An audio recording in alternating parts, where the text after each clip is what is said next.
আসসালামু আলাইকুম, welcome back to my channel NNK lifestyles. আশা করি আপনারা সবাই ভালো আছেন। আজকে আরেকটি নতুন ব্লগ নিয়ে চলে আসলাম আপনাদের মাঝে। তো আজকের ব্লগে একটা রেসিপি শেয়ার করব। শীতকালের প্রথম ভাত, যেটাকে আমরা পাতাকপি বলি, অনেকে এটাকে বাঁধাকপি বলেন। তো যাই হোক, যেটাই বলেন না কেন, সেই বাঁধাকপি দিয়ে আজকে একটা রেসিপি করব। সবসময় কিন্তু শীতকালে এই বাঁধাকপি খেতে খুবই ভালো লাগে। তো মাও এইবার শীতে প্রথম বাঁধাকপি নিয়ে আসলেন। একটা বেশ বড়ও না, আবার বেশ ছোটও না, মাঝারি সাইজের একটা। তো এনে তো বললেন আমাকে যে এটা ভাজি করার জন্য। তো আমি কিন্তু ভাজির মতো একদম কুচি কুচি করে কেটে নিচ্ছি। তবে আজকে বাঁধাকপি যে ভাজি করব সেটা কি দিয়ে করব ওটাই আপনাদের সাথে শেয়ার করব। আর এইভাবে অনেকেই রান্না করে খান, আমি জানি, আমরাও কিন্তু এইভাবে রান্না করে খাই। তো এখানে একটা আলু এভাবে কেটে নিলাম, বাঁধাকপিগুলো কেটে তারপরে ধুয়ে নিলাম, ধুয়ে চালনিতে রেখে দিলাম। তো কিছু অল্প গরুর গোস্ত ছিল, তো সেই গোস্তগুলোকে একটু ছোট করে কেটে নিলাম। আর একটু হাড়, তারপরে চর্বি টাইপের যেগুলো থাকে আর কি, ওরকম টাইপের। তো ওগুলোকে আমি গরুর গোস্তের যে মশলা থাকে আর কি, যা যা দেওয়া হয়, আদা, রসুন, পেঁয়াজ, হলুদ, মরিচ, ধনিয়া, তারপরে জিরা, সব কিছুই দিলাম, অল্প গরম মশলাও দিলাম। সব কিছু দিয়ে এখানে আমি মাংসটা কষিয়ে নিচ্ছি। তো এইখানে ভালো মতো কষানোর পরে পানি দিয়ে তারপরে সেদ্ধ করে নেব। তো এই কাজটা আমি আগেই করে রেখেছি, কারণ বাঁধাকপি যখন কাটতেছিলাম তখনই গোস্তটা বসিয়ে দিয়েছিলাম। আর গোস্তটা যখন সেদ্ধ হয়ে গিয়েছে, তো এখন আমি এই যে আলু কেটে রেখেছি সেই আলু দিব। আজকে কিন্তু বাঁধাকপির এই রেসিপিতে টমেটোও দিব, 2টা টমেটো ছিল বাসায়, টমেটোও দিব, ধনিয়া পাতাও দিব। মানে একদম পারফেক্ট শীতের আমেজ আর কি, ধনিয়া পাতা টমেটো দিয়ে রান্না করেছি। তো যাই হোক, এইখানে যখন গোস্তটা সেদ্ধ হয়ে গেল আর এইভাবে তেল ছেড়ে দিয়েছে আর কি, যেহেতু একটু চর্বিও ছিল গোস্তের ভিতরে। আর এই যে আলুগুলোকে আমি এইভাবেই ছোট ছোট আর কি পিস করে দিলাম। তারপরে এখানে যেহেতু এটা ভাজি টাইপের করব, এখানে কাঁচামরিচও কিছু দিব। তো এই রেসিপিটা আসলে গোস্ত থাকলে আর কি করি, আর নাহলে সবসময় তো আর বাসায় গোস্ত থাকেও না, আর এইভাবে করেও খেতে পারি না। তো আজকে যেহেতু ছিল, তো ভাবলাম যে বাঁধাকপি দিয়ে আর এই যে গোস্ত দিয়ে এইভাবে ভাজি করে আর কি খাই।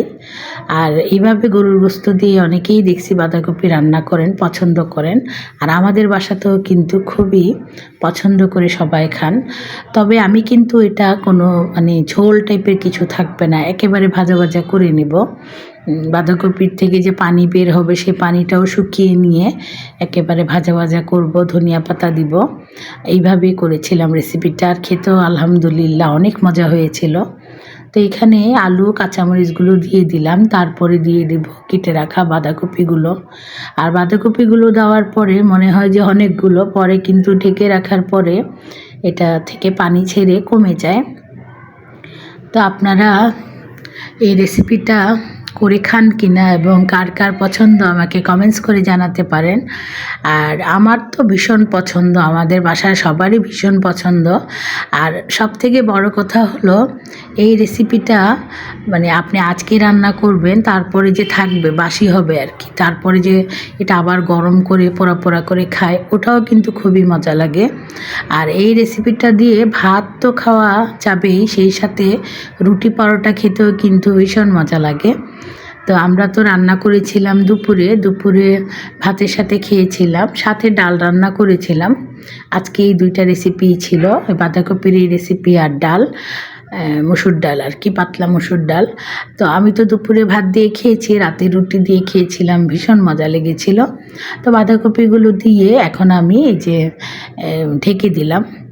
তো কিছুক্ষণ পরে দেখব যে এটা থেকে পানি ছেড়ে দিয়েছে, সেই সুযোগে আমি 2টা টমেটো, এই টমেটোগুলো গোল টমেটো, টক টমেটো কুচি করে রাখলাম, সাথে ধনিয়া পাতাও কুচি করে রাখলাম। তো টমেটোটা এখন দিব না, আলু আর বাঁধাকপিটা যখন একটু আর কি পানি শুকিয়ে একটু সেদ্ধ হয়ে যাবে তখন টমেটোটা দিয়ে আবার ঢেকে রাখবো। আর এইভাবেই কিন্তু এই বাঁধাকপির এই রেসিপিটা করেছিলাম, খুবই মজা হয়েছিল।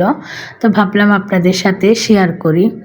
তো মাঝে মাঝে কিন্তু এই যে শীত এসেছে, তো আমার যে প্রিয় রেসিপিগুলো ওগুলো রান্না করব আর আপনাদের সাথে শেয়ার করব। সবাই কিন্তু আমরা রান্না করি, এক একজনের রান্নার স্টাইল আর কি এক এক রকম। তো আমি যেভাবে করি ওটাই আপনাদের সাথে শেয়ার করছি। আর তাছাড়াও ইউটিউবে এসে কিন্তু আমরা নতুন নতুন অনেক রেসিপি আর কি শিখেছি। তো মাঝে মাঝে কিন্তু ট্রাইও করি, আর যখন ভালো হয় তখন তো বলি ভালোই হয়েছে, আর যখন মানে ভালো হয় না তখন ভাবি হয়তো আমি ওইভাবে করতে পারিনি। তারপরও খাবারের জিনিস তো যেইভাবে রান্না করা হোক না কেন খেয়ে ফেলি, মজা হলেও খেয়ে ফেলি, মজা যদি একটু কম হয় তাও কিন্তু খাওয়া হয়ে যায়, থাকে না। তো যাই হোক, এইখানে এই যে সবশেষে আমি এই যে টমেটো দিয়ে দিলাম। টমেটোগুলো যেহেতু পাকা নরম ছিল তো গলতে বেশি সময় লাগবে না। টমেটো দিয়ে নেড়ে চেড়ে তারপরে আবার ঢেকে দেব। সবশেষে কিন্তু ধনিয়া পাতা দিয়ে নামিয়ে ফেলবো একদম ভাজা ভাজা করে। তো আমার এই আজকের ভিডিওটি দেখে যদি আপনাদের ভালো লেগে থাকে তাহলে অবশ্যই লাইক দিবেন, কমেন্টস করবেন। যারা যারা আমার এই চ্যানেলে নতুন যুক্ত হচ্ছেন, আমার চ্যানেলের ভিডিও দেখে যদি আপনাদের ভালো লেগে থাকে তাহলে অবশ্যই আমার চ্যানেলটি সাবস্ক্রাইব করে দেবেন এবং পাশে থাকা বেল আইকনটি অন করে রাখবেন, তাহলে নতুন কোনো ভিডিও ছাড়া মাত্রই চলে যাবে আপনাদের কাছে। তো আমার বাঁধাকপি রেসিপিটা কমপ্লিট। তো আজ তাহলে এই পর্যন্তই, দেখা হবে ইনশাল্লাহ পরের কোনো ভিডিওতে। আপনারা সবাই ভালো থাকবেন। আল্লাহ হাফেজ।